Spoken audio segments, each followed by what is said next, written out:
This is part 2 of Endangered in Focus, Vanishing Canopy, a continuation of our journey into Australia's disappearing forests. If you watched part 1 last week, you saw the scale of the destruction. But numbers alone can't feel or tell what it's really like. In this chapter, we'll go deeper into what's been lost, what's driving it, and how every fallen tree fuels a changing climate. Australia remains one of the only developed nations still listed among the top 10 deforesting countries on Earth. Every single day, more than 1,500 hectares of bushland are cleared.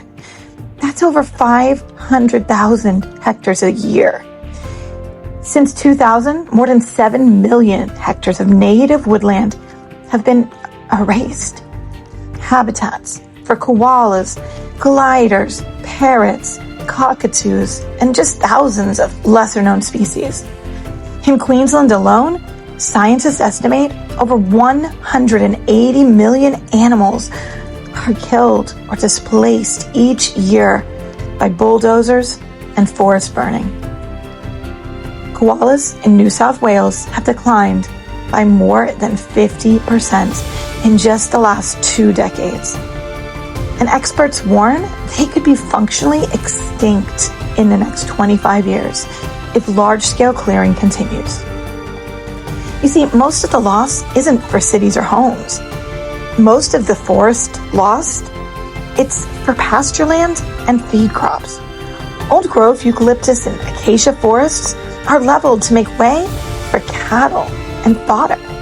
The timber becomes paper pulp, furniture, fencing, and firewood, but mostly paper pulp.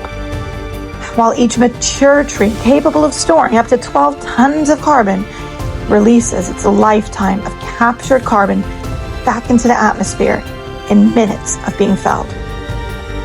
Deforestation now contributes nearly 10% of Australia's total greenhouse gas emissions, undermining decades of progress towards a cleaner future.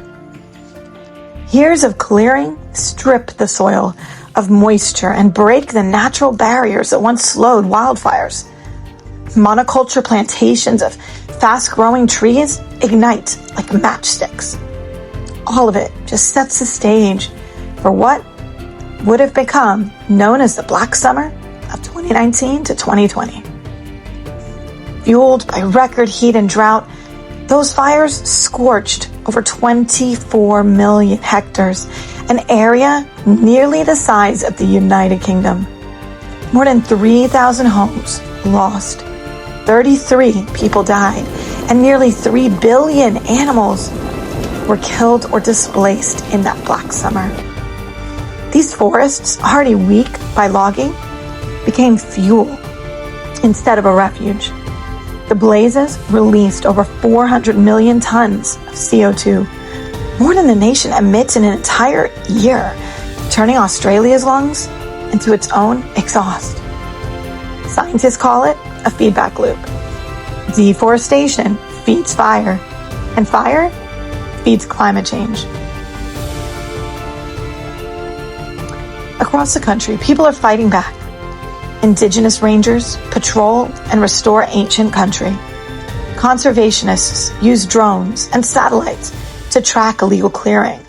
Movements like the Great National Koala National Park are forcing governments to rethink old policies. Victoria and Western Australia have pledged to end native forest logging entirely by the end of 2025.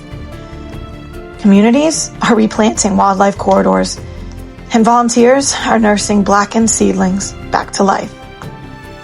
Because every tree left standing is a buffer against catastrophe. Forests cool the land, call the rain, and store the carbon. They shelter the voices of a million species that just can't speak for themselves. The vanishing canopy, it can still return if you and me choose to protect what remains. Because the more we know, the more we care.